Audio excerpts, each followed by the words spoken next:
Je reviens sur la dialectique entre la période équinoxiale et la période solsticiale en astrologie, en anthropocosmologie plus exactement, et j'insiste sur le fait que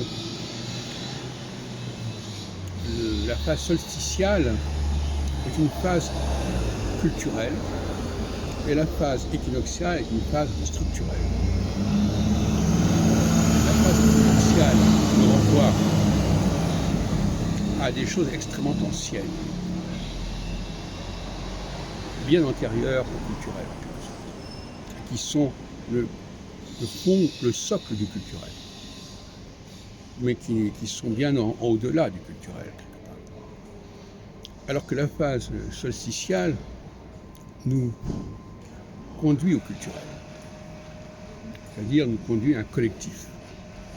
Autrement dit, en phase équinoxiale, on échappe à son milieu.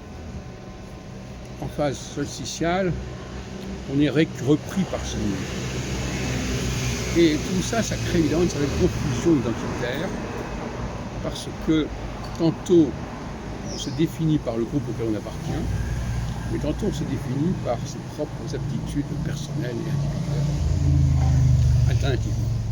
Et c'est cette dialectique, cette alchimie qui est fondamentale, et dont je n'avais pas jusqu'à présent complètement décrit le mécanisme, le processus. La phase culturelle, on parle beaucoup aujourd'hui du culturel. Le culturel, c'est c'est invasif, c'est intrusif le culturel. C'est des choses qui nous sont données de l'extérieur. Alors que le structurel, c'est quelque chose qui est intérieur. Et souvent on confond les deux. Et c'est normal. On confond le structurel et le culturel. Être juif, par exemple, est-ce que c'est culturel ou que c'est structurel? Si c'est culturel, c'est quelque chose, c'est un milieu, c'est une imprégnation, c'est un conditionnement. Si c'est structurel, c'est quelque chose d'individuel.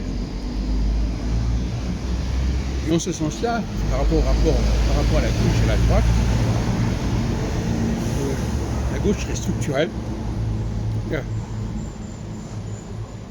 et la droite serait culturelle. Excusez-moi, il y a une sorte de pollution ici qui est assez elle est structurelle dans le sens où elle ramène les gens à leur individualité, à leur valeur personnelle, leur valeur individuelle. Alors que la droite, elle, s'intéresse au collectif, au groupe, au milieu. Et finalement, c'est quelque chose qui est beaucoup plus... c'est un épiphénomène, finalement, la culture.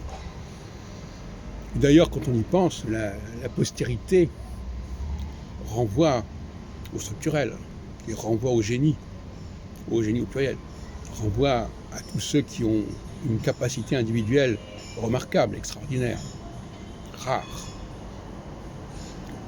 Donc, finalement,